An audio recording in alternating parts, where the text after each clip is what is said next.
Hey, what's up, guys? It's a two-way video. Let's talk about gun laws. Who pays and what's the real cost? Let's talk about it.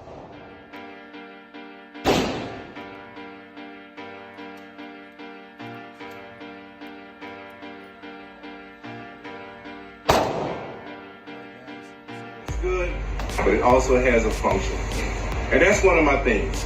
When you're going to look at some of my other firearms that I'm going to bring out, I like it to look good, okay? That's kind of like my niche. I also want it to have a functionality. If it doesn't function and it just looks good, I'm going to really question why it should be on my rifle. So, or any handgun. So, this is my baby, guys. One other thing, the star of the show. There she goes right there.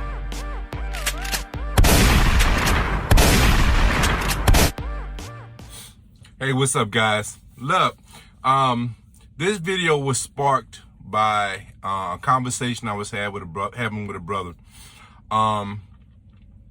He's a gun enthusiast like I am, and he came across this bill that was putting a lot of restrictions on gun stores for added security, right?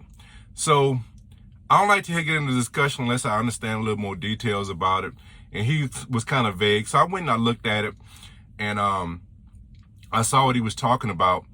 And basically what the bill is trying to, and I don't want to get into the numbers of the bill. We're just talking in generalities, right? So this bill is basically putting more restrictions on how guns are stored, displayed in gun shops, right? I don't think this bill is going to pass. It's actually out of committee. It's been introduced. It hasn't been voted on, any of those things. It's still, in the early stages, but it's definitely something that's being considered, right? But I doubt very seriously if it gets passed. But the point of this is this: understanding the mentality, the mentality of these people and what their goal is, right? They want to drive up the cost of ownership of firearms, right?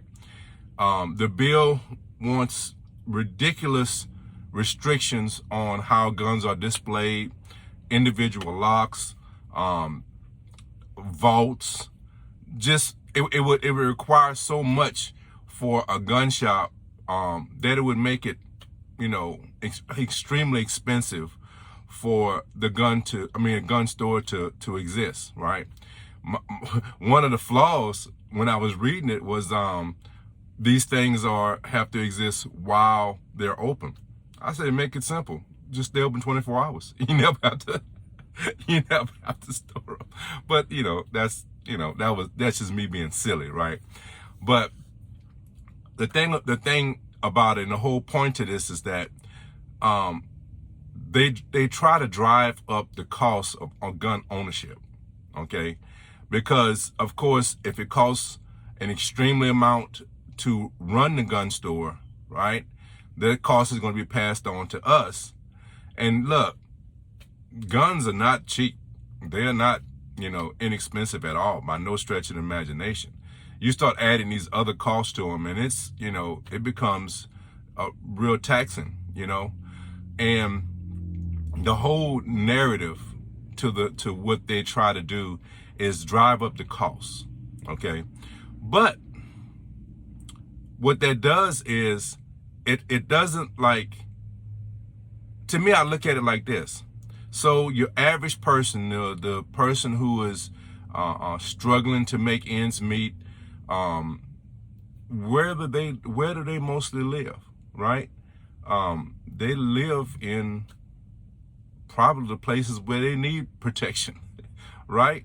They live in impoverished neighborhoods where crime is all around them. So personal protection is kind of what they need. Yet you're making it impossible for them to afford to protect themselves. Now they have to rely on the police or rely on someone else for their protection. Okay. There was a bill that came up, actually a law that's going to be in effect, I think not till next year, but they're restricting Russian ammunition to be imported into the country, right? And they gave some reasons behind it, which is, you know, a lot of it doesn't make any sense to me. But all that's going to do is affect the supply chain, affect the availability, and drive up costs, okay? That's what their goal is, okay? A lot of times, I think they view restricting or eliminating or getting rid of guns from out of private citizens.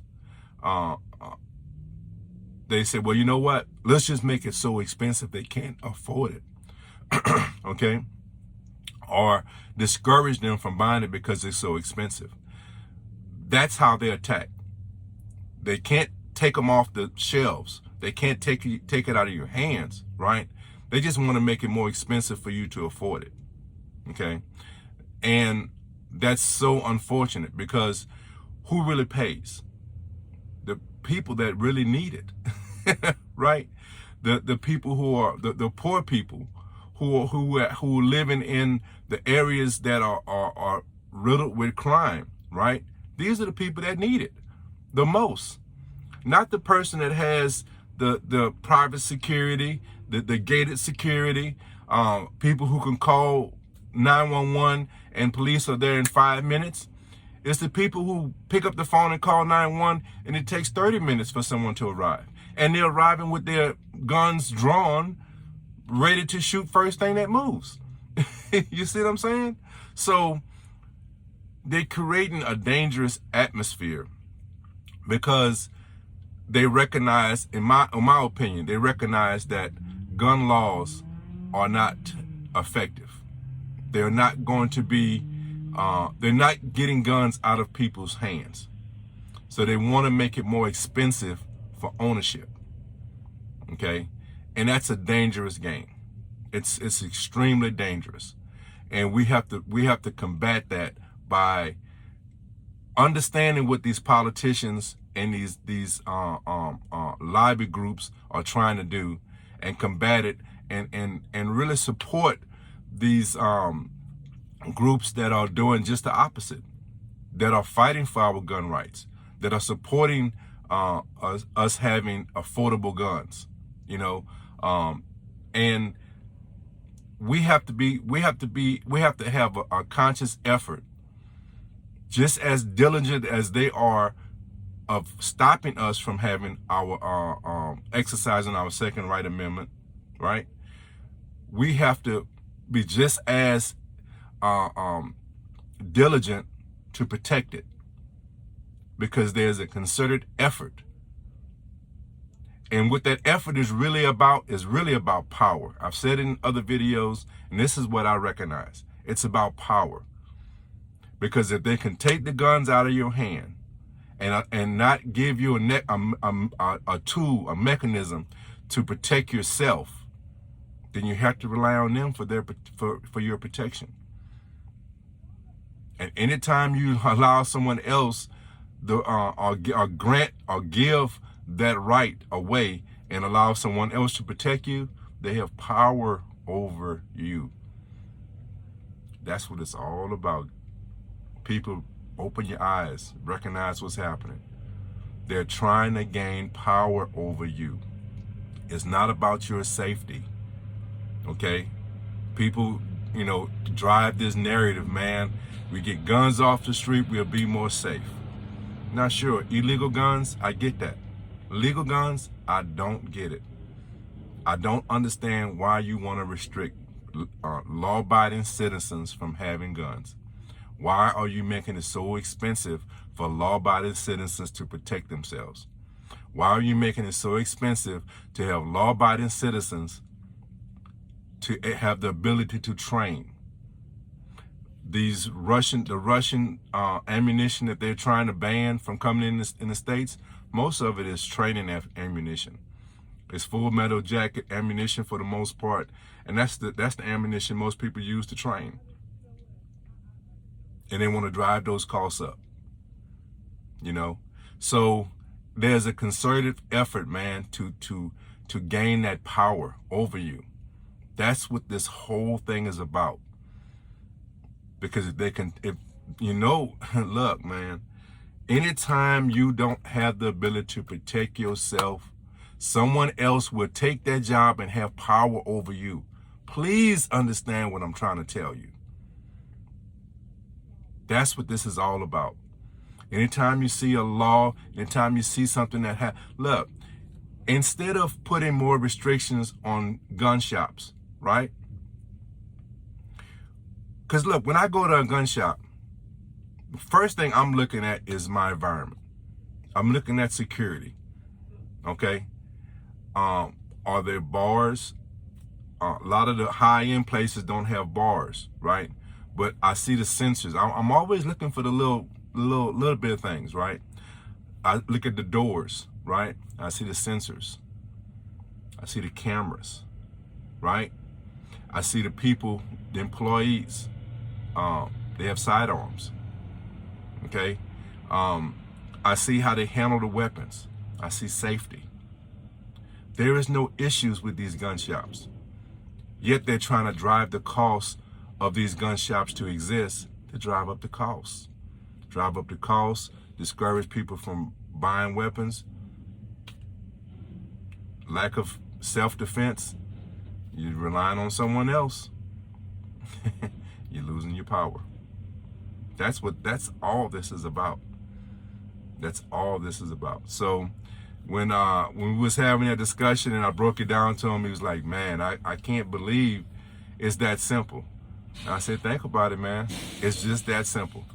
So guys, open your eyes, be diligent, talk to people. A lot of times, just having a discussion with someone, especially someone who you know isn't a gun person, ask them why.